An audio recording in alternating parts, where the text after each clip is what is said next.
censura. Uma segunda opinião.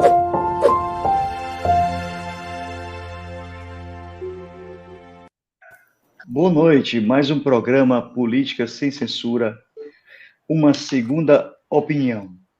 Uma parceria do site Segunda Opinião, do site Mídia Crítica, né? A gente traz esse programa todas terças-feiras para vocês, aqui, temas da semana. Hoje o tema a gente vai debater sobre: existe legado do Bolsonaro para o Brasil? Esse legado é positivo ou é negativo? Nos primeiros 15 minutos. E nos segundos 15 minutos do programa, o programa dura em torno de 1 hora, nós iremos tratar das perspectivas para o governo do presidente Lula. Aqui conosco a gente começa sempre o quadro bola dentro e bola fora. Qual foram os fatores positivos e negativos da semana? Com a palavra, professora Marcília. Muito boa noite a todos os ouvintes. Eu acho que, para mim, a bola dentro, mais uma vez, do STF, né, em parceria com os procuradores, em busca de saber quais são os empresários que estão bancando, né, esses manifestos, esses bloqueios nas BRs.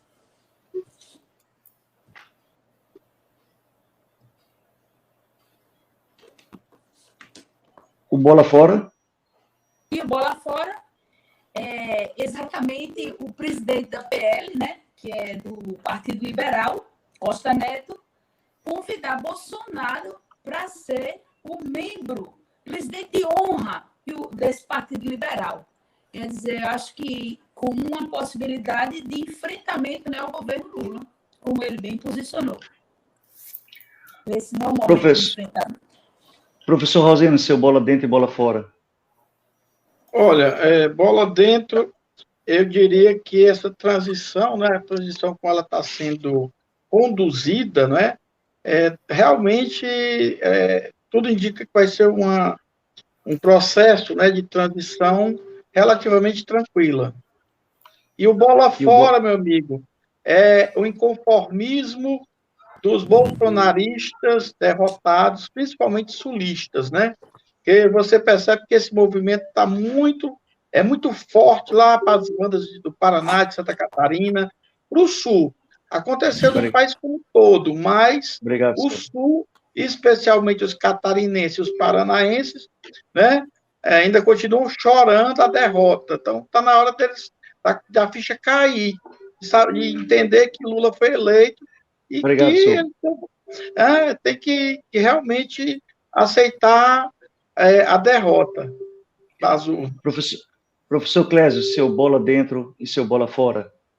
Olha, a escolha do Alckmin foi uma escolha muito feliz, né? Está conduzindo o processo de transição de uma forma muito justa, no sentido das negociações, de conduzir o processo, está bem ajustado, né? Então foi uma escolha muito feliz. E a bola fora, eu vou também ficar aqui com o presidente do PL, Valdemar Costa Neto, que novamente volta a fazer menção aí a essa bobagem do Exército querer fazer auditoria e ficar essa ameaça aí, depois do reconhecimento internacional do resultado da eleição. Quer dizer, isso é para além de bola fora, é uma verdadeira estupidez. É isso que a gente tem que deixar denominar essa fala do presidente Valdemar da Costa Neto, presidente do PL. Obrigado. Então, a gente vai começando aqui o primeiro quadro do programa. Agradecer a todos e a todas que vão chegando aí, fazendo sua inscrição. Agradecer aqui, estamos ao vivo para o Sindicato Mova-se, TVT, Rede TVT, aí conosco o Aloysio, Bolsonaro na cadeia, o Luiz deixando as mensagens, fora Lira, Umi que blindou Bolsonaro, né, com Laércio, Bolsonaro para a cadeia. A todos também que estão na TV W12, você que está na TVT, venha para o site da TV W12, Política e Cultura, inscreva-se no canal, né? E ajude o canal a crescer. Né? E agora a gente vai passar agora para o professor Clésio falar um pouco sobre se o Bolsonaro deixou algum legado da política brasileira. Me diga de onde você está, faça sua pergunta, ajude a fazer esse programa. Bom, olha, o legado deixou, né? Agora nada de positivo, né? A gente pode levantar aí uma série de questões, né? a começar pelo orçamento, que na verdade é uma grande ficção, né? Um orçamento que não tinha os recursos definidos para gastos, inclusive constitucionais, os gastos definidos para a educação, para a saúde, né? Uma complicação de não deixar, inclusive, os recursos para obras que estão em processo, né? Ou seja, não concluir determinadas obras, na verdade, é jogar dinheiro na lata do lixo. Então, o que a gente tem, né, é uma gestão, né, completamente atabalhoada, que nos trouxe outro problema, desde os aspectos econômicos, no sentido do controle dos gastos públicos, com relação à questão da geração de trabalho e renda. Nós não tivemos nesse país todo nenhuma obra que pudesse ser salientado como uma obra importante. Pelo contrário, né, o Bolsonaro abre o caixa, distribui os recursos do país por deputados, que isso cria uma verdadeira barafunda em termos de condução da economia. Porque uma coisa é um deputado que prepara uma obra e solta recursos para uma obra no interior do Ceará para construir uma ponte que, inclusive, pode ser até necessária para a população. Aí lá no Amazonas tem um outro que faz uma forma lá de melhorar a navegação dentro de um rio. Qual é a combinação que a gente vai ter dessas duas obras, né? Podem ser boas localmente, mas eles não têm uma lógica de funcionamento que você possa pensar. São obras que vão possibilitar o escoamento da produção de grãos para o litoral, para a exportação, né? São obras que vão viabilizar a ligação dos estados de estrada de ferro, criando assim possibilidade de criação de polos de produção, né, locais ou até mesmo regionais. Quer dizer, não há nenhum sentido dado nesse gasto feito com os deputados, pontualmente, aqui e acolá, cada um tentando atender a sua base eleitoral. Quer dizer, isso criou um problema seríssimo, que vai ter que ser desfeito, que é a distribuição desses recursos feito sem nenhum critério no sentido da construção de uma política econômica. Por outro lado, aí algo que o Rosendo já salientou, que é esse legado aí, que é no sentido mais das ideias, né? Uma relação da política com a religião, uma verdadeira dinamite no sentido do crer cegamente em tudo que está posto, né? Nos trazendo aí uma possibilidade aí de demorar bastante esse processo de violência, e que devemos combater com energia, com urgência, para que isso não fique e comprometa, inclusive, eleições futuras. Daqui a 2 anos, nós teremos novas eleições municipais para vereadores e para prefeito, e aí precisamos ter resolvido essa questão para que a gente não tenha isso se reacendendo e com risco disso ficar cada vez mais forte. E a forma de combater é simples, é aplicar as leis. As leis existem para isso. Aí eu quero trazer uma frase que deveria ter sido, de fato, aplicada. A lei é para todos, inclusive para os que cometem crimes no exercício do cargo, principalmente, né, como a gente tem assistido ultimamente. Professores, esse é o programa 15º, né, dizer para todos que nos assistem aí, então comenta à vontade, assista os outros programas, 15º, que é o da Política Sem Censura, Segunda Opinião, né, dessa parceria. Depois também, quando vocês estiverem falando, digam onde é que vocês escrevem, com o professor Clésio, que escreve no site Tudo é Política, vocês podem ler lá, como podem ler também matérias no site Mídia Crítica e Segunda Opinião, vocês que nos assistem. Né, aqui nós temos o Antônio Sérgio Farias de Castro, dizendo que todos que votaram no monstro genocida desde 2018 são corresponsáveis pela situação do país, inclusive milhares de mortes, né, mais de 687 mil mortes, das quais pelo menos 680, né, mais de 400 poderiam ter sido evitados. Forte abraço de Imburanas, de volta de Canindé, Ceará, eles nos assistem aqui. Professora Marcília, deixar contigo agora a próxima palavra, comentários sobre se há legado ou não do Bolsonaro e seu governo, e qual seria o legado. Professora Marcília está sem som. Tá ok, professora, pode ir. Pode? Para a nossa tragédia, né, quase tragédia humana e também da nossa democracia, o legado, acho que foi o mais nefasto, essa customização do fascismo, né?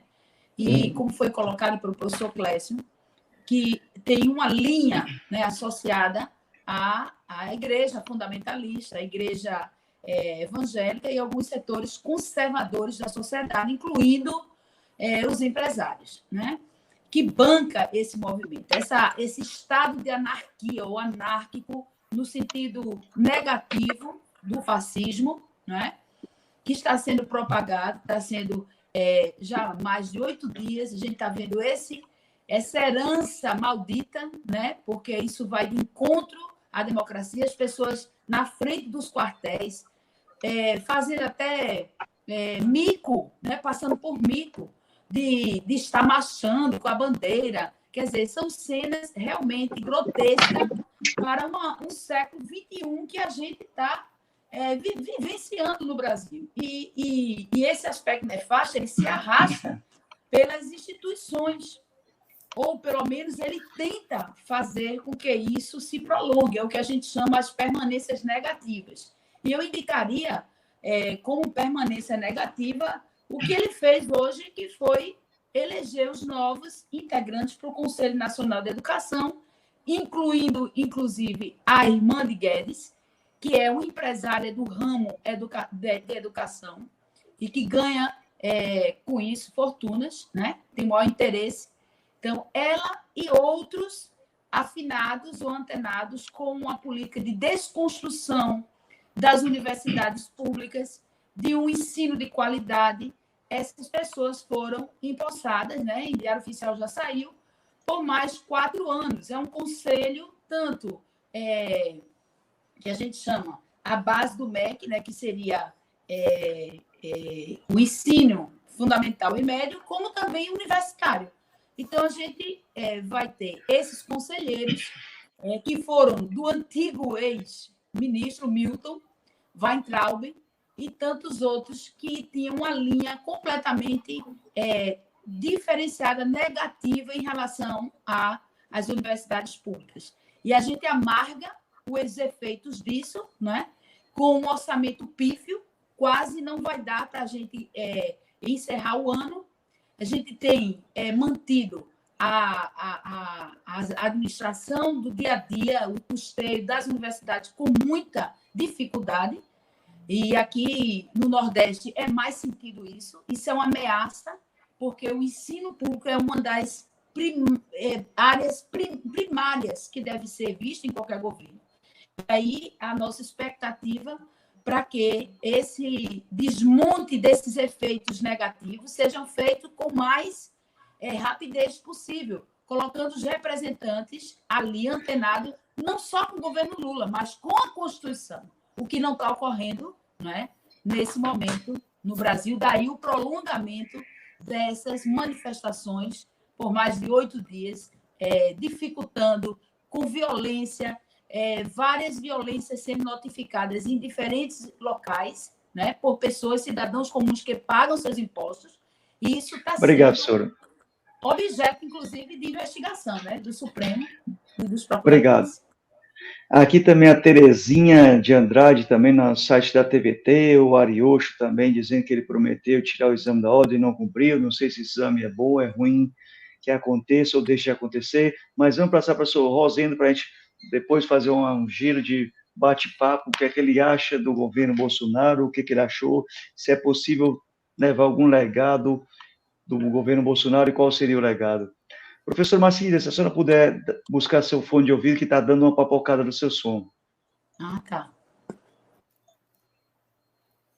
Uma verdadeira gama, né, de aspectos negativos. Eu nem vou detalhar muito, mas dizer que, só assim, em grandes linhas, né, que o governo Bolsonaro ele produziu uma crise econômica, política, social, sanitária, no campo da ciência, no campo da pesquisa, etc, etc, etc. Mas, assim, se a gente quer, entre aspas, né, tentar espremer assim, para ver alguma coisa de positiva, né, nesse governo Bolsonaro, a gente pôde, de certa maneira, perceber como esse discurso, né, de austeridade fiscal, que é cobrada pela comunidade internacional, pelos banqueiros, pelos liberais, foi, na prática, relativizado por esse governo, porque foi um governo que furou o teste de gasto 6 vezes. Portanto, agora fica complicado, né? Querer cobrar, por exemplo, o governo Lula não pode pagar R$ 600 como Bolsa Família, né? Que era o Auxílio Brasil, porque isso vai prejudicar o teto dos gastos, etc. Quer dizer, não houve essa austeridade com relação ao governo Bolsonaro. Como é que agora, né, vão querer exigir isso, né? Outra coisa que o governo Bolsonaro conseguiu fazer, com maestria, não é? Foi desconstruir, desarmar, acabar com a Operação Lava Jato. E isso tem alguns efeitos muito sérios na política brasileira, porque a partir do momento em que essa Operação Lava Jato foi enterrada, e quem enterrou foi o governo Bolsonaro, todo aquele discurso, né, anticorrupção, não que a corrupção não seja um problema histórico, um problema consistente, persistente, e ainda que precisa ser trabalhado de como enfrentar a corrupção sistêmica, inclusive no corpus político brasileiro, mas a forma como a Lava Jato foi conduzida, os pecados da Lava Jato, a capacidade que ela teve, o estrago que ela causou na economia brasileira, o desemprego e outros problemas que ela gerou, né? Sem falar nas diversos desvios e embustes e tentativas e conluios que foram feitos para prejudicar, principalmente o Partido dos Trabalhadores, o próprio presidente Lula. O presidente Lula foi preso por conta da Operação Lava Jato. Então, a Lava Jato foi aniquilada pelo bolsonarismo. Essa é que é a grande verdade. Então, o que é interessante é que, de quebra, isso trouxe, entre aspas, né, tirou do foco, se em 2018 todo o processo eleitoral foi feito em cima do discurso da anticorrupção, que o maior problema do Brasil era a corrupção, que a classe política era corrupta, e Bolsonaro vem dizer que não é político, né? Então, isso é necessário tirar algum dividendo, algum aprendizado disso, porque, na verdade, os desmandos e o descaso do governo Bolsonaro, por exemplo, com as questões sociais mais graves, como a fome, o desemprego, o desalento de quem está na situação desfavorável, fez com que, e isso colaborou muito para que ele não ganhasse a eleição foi quem deu, assim, ganho para o Lula, foi principalmente as pessoas de baixa renda, os pobres, os miseráveis. Então, isso mostrou o quê? Que esse descaso com a população custou, né, a perda da eleição para o Bolsonaro. Isso foi um fator decisivo para que o Bolsonaro não conseguisse se reeleger, né? Então, tem essas coisas aí. Beleza, a gente queria agradecer aqui a todos que estão assistindo aí, pelas parceiras, né, mova-se pelo Segunda Opinião, também o site, inscreva-se no site Segunda Opinião, conheçam o site também no YouTube, nas redes sociais também, na internet, tem várias matérias, vários professores, o site do professor Clésio, que tudo é política, né, matérias que o professor doutor, né, em Sociologia, aqui chama o professor doutor também, Rosendo Amorim, professor de Sociologia, professora Marcília, doutora em História também, sabe tudo sobre ditadura militar aí. Aqui o Lorival está dizendo que o descalabro bolsonarista vai perder seu chefão. No caso, na presença do República, mas vão continuar, né? Nossa existência tem que ser diária, ininterrupta. Aqui a poetista de volta, Lula presidente eleito pela maioria. Então a gente agora pulando para o Lula. Perspectiva de governo com 400 bilhões deixar de prejuízo do Bolsonaro, sem dinheiro para investir, de onde é que vai ser tirado esse dinheiro? De onde vai ter que ser modificado? Mexer no orçamento secreto? Existe realmente orçamento secreto? né? Então, vou dar a palavra aí para a professora Marcília começar. Lembrando, gente, que é 2, 3 minutos aí, que a gente já vai com 20 minutos. E, ó, inscreva-se na TV W12 aqui no YouTube, né? Vem para cá, vem fazer o canal crescer, ajuda aí a divulgar. Professora Marcília, contigo. Esse será o grande desafio, né, de Lula, da equipe de transição, exatamente fazer o que a gente chama negociação e ver se seria por medida provisória, por PL, né, o destravar desses cofres para poder bancar o mínimo que será possível, que será, de acordo, inclusive, com os líderes representantes do PT, será manter o Bolsa Família, que agora ele garante os R$600, ele vai, inclusive, até quinta para definir isso. Infelizmente, vai ter que negociar com o presidente da Câmara, né, com os opositores. Os clássicos assinaram o golpe e a depois Dilma, mas a busca, e a gente tem que ver assim, a perspectiva, ela já começa a mudar, o mercado financeiro já se abre, países como a Alemanha, Noruega, já apontam sinalizações importantes, os grupos internacionais estão apostando, inclusive o mercado financeiro, em Lula. Ele é realmente um líder político e um líder que sabe negociar. Então, eu acredito que haverá, por parte dessa equipe de transição, e aí um papel importante de Tebet, né, nesse sentido, do próprio vice-presidente, que é Alckmin, no sentido de trazer à baila a necessidade de se garantir esse orçamento para suprir o básico, né, que é permitido. E ele não abre mão, né, da questão do aumento do salário mínimo, acima da inflação, não abre mão da questão do Bolsa Família e também do Minha Casa Minha Vida, a volta do Minha Casa. Agora, os recursos de onde virão, essa é a questão que será respondida, eu acho que daqui para quinta-feira, quando haverá essa negociação com esses membros do parlamento e esses líderes que vão tem que ser chamado, porque é uma questão de salvar o país do caos que ele foi, né, inserido. Infelizmente, com um rombo de 400 bilhões, é realmente muito precário. Mas a gente confia na equipe econômica, né? Com certeza, sim, estamos apostando nesse governo, né? Queria dizer aqui para o Lourival que a gente, quando diz que o Bolsonaro acabou a Lava Jato, é que ele engavetou tudo e não deixou mais que ela acontecesse.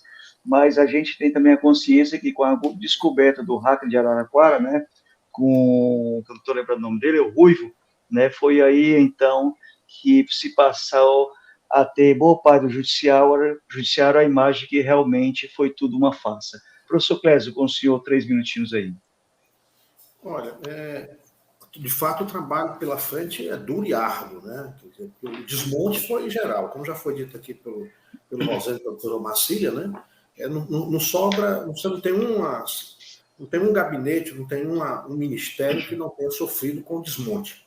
Então, isso aí já é algo a ser superado com muita dificuldade. Porém, tem muitas questões aí que nos aparecem como positivas, né?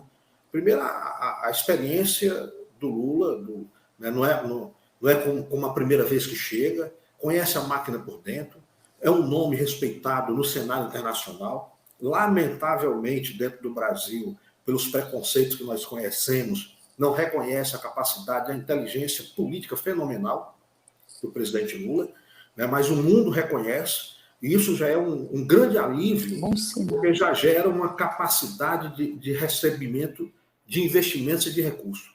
Então, acredito eu que já a partir do próximo ano, nós devemos ver, né, aí um volume de recursos oriundos do exterior para investimentos dentro do país, já gerando emprego, né, investimentos de obras infraestruturais que ficaram paradas, então tem muito o que fazer, estrada para ser feitas e recuperadas, estrada de ferros para ser complementadas. Nós não fizemos absolutamente nada, né? Não integramos estados com malhas rodoviárias e ferroviárias mais intensas, como o próprio Sudeste, né? Belo Horizonte, São Paulo, Rio de Janeiro. Então, tem muitas obras para serem feitas, né? Seria um recurso, né?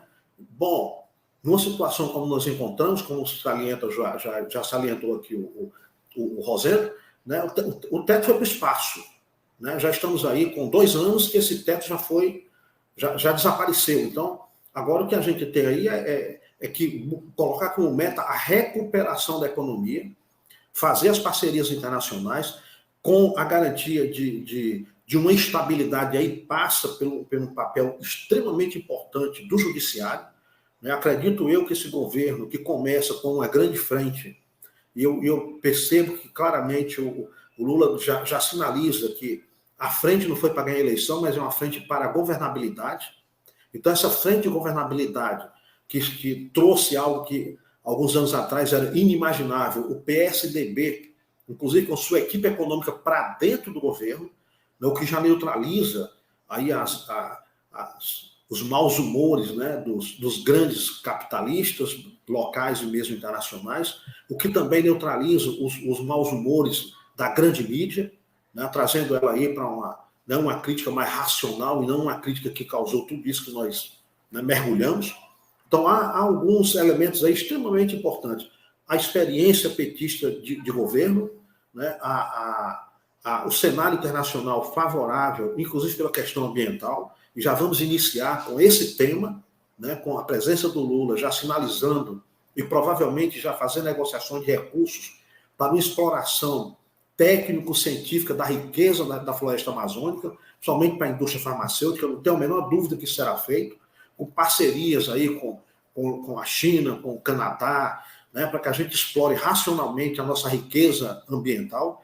Então, há questões aí para serem feitas extremamente positivas, né? Não vejo também dificuldade de retomar o nosso sistema educacional, porque a estrutura já existe, né? Quer dizer, nós não vamos precisar reconstruir a estrutura. Então, quer dizer, é abrir financiamentos, voltar o que já se conhece, que já foi feito, e colocar em prática, né? Então, tem um cenário também aí relativamente positivo. Concordo plenamente. Aqui o Lorival está dizendo que esta live demonstra que a academia está de pé e vigilante para recuperar a educação e a plenitude democrática do país. É nosso sonho, é nosso dever continuar lutando.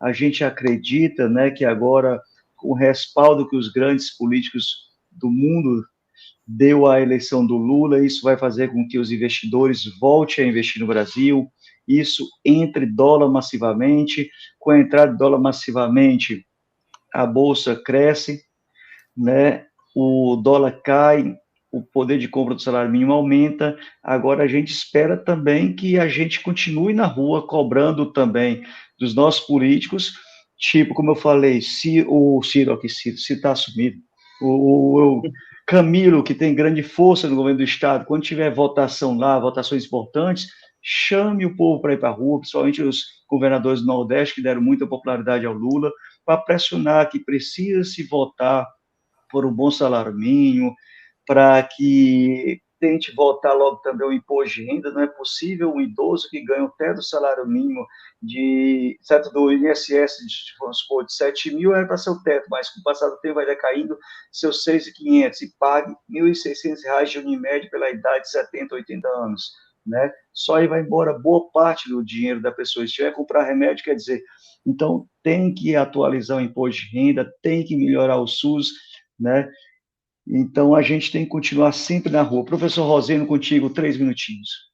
Inscreva-se, gente, na TV da 12, Bem, Política aqui no YouTube. O grande desafio que eu vejo para o governo Lula é retomar o desenvolvimento econômico, porque esse governo, infelizmente, do ponto de vista econômico, nós não tivemos um protagonismo. Esse ministro da Economia, pergunte-se o que é que Paulo Guedes fez.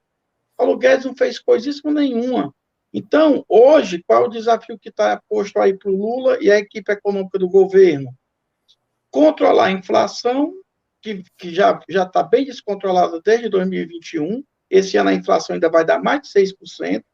E, ao mesmo tempo, conseguir melhorar os índices econômicos.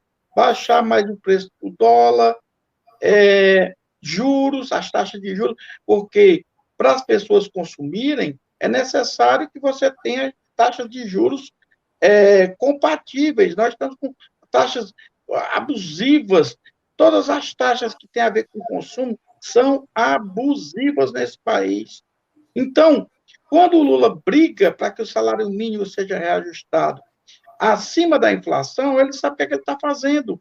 Não existe consumo, não existe uma melhoria do consumo se não há poder aquisitivo. Para poder ter poder aquisitivo, você precisa melhorar verdadeiramente os salários. E aí o salário mínimo, porque todo mundo se preocupa, porque vai onerar a Previdência, vai onerar não sei o quê, mas isso é o que vai gerar consumo interno, fortalecer o mercado interno. Nós precisamos também, e aí vai ser uma tarefa que o governo Lula tem que pensar, de retomar o desenvolvimento industrial. Nós sofremos um processo brutal de desindustrialização e todo mundo só fala em agro. O agro gera muito dinheiro para os produtores, para quem está na frente do agro. Uma grande pergunta que eu deixo aqui no ar para os defensores do agro. Como é que se explica nós sermos o celeiro do mundo, como eles dizem, nós produzimos toneladas e toneladas de grãos e temos mais de 33 milhões de brasileiros passando fome? Que diabo de agro é esse, meu povo de Deus? Então, nós precisamos retomar a indústria e precisamos apostar mais ainda no setor de serviços, principalmente das tecnologias. O futuro é a tecnologia digital, todo esse processo que está vindo aí de automação, de telemática. Nós precisamos investir no setor de serviços, porque hoje é fundamental esse processo para desenvolvimento. E aí, doutor Clésio e a minha amiga aqui hoje, temos que pensar em quê? Temos que pensar em melhorar cada vez mais ciência e tecnologia, principalmente as tecnologias digitais. O Brasil precisa retomar o seu lugar de produtor de conhecimento. Conhecimento que ajuda o desenvolvimento econômico, social, político. Né? Então, é isso. São grandes desafios que estão postos para esse governo que está assumindo. É verdade. As pequenas e médias empresas, né, principalmente os agricultores, né, o MST e outros, produzem 70% dos alimentos brasileiros, né? O agro concentra, né? Eu queria aqui também ler Luiz, só uma observação em cima disso. Esse homem virou as costas para os MEI. Ele só quis receber os bilionários, os ricos, que parte desses ricos estão em débito com o Estado brasileiro, devendo milhões e bilhões, né, de imposto de renda, enquanto nós, assalariados, pagamos os nossos impostos, quer queira, quer não, que é descontado em folha.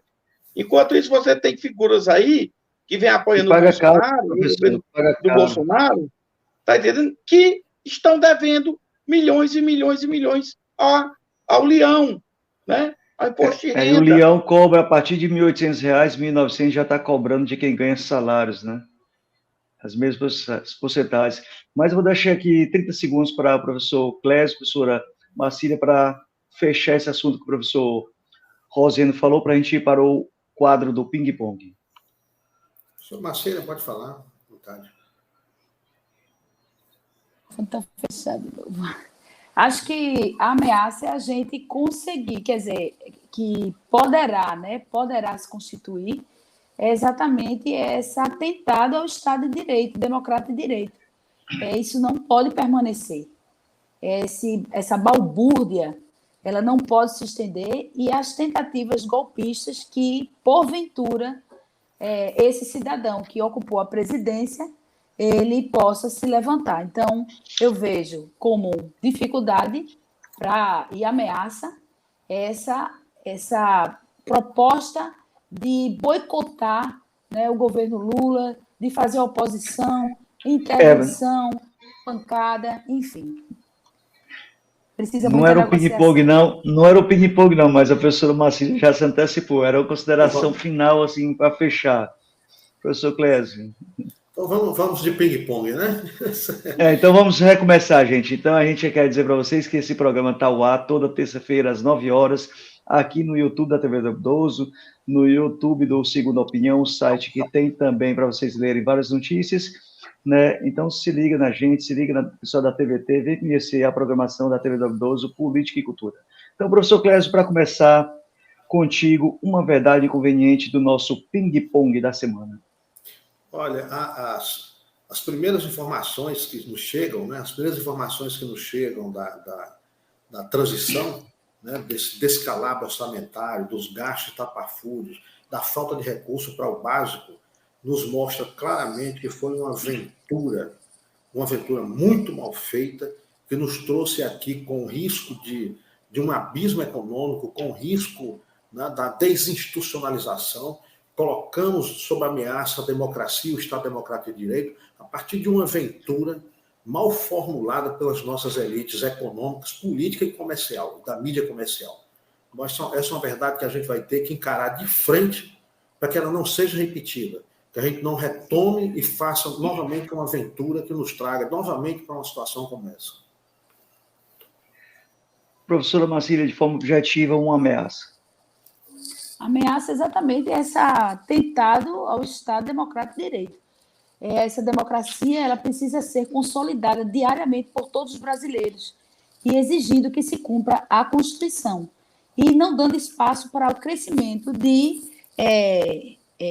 entidades, de propostas que sejam contrárias ao Estado Democrático de Direito.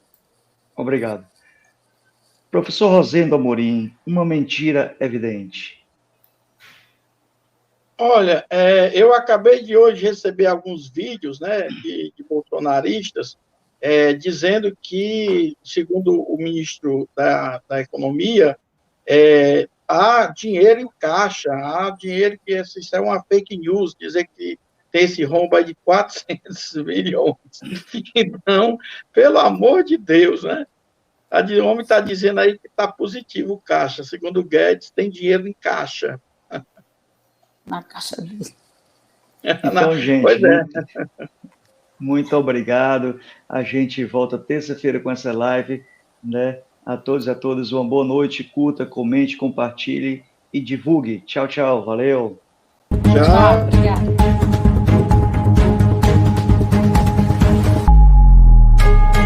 Política sem censura. Uma segunda opinião.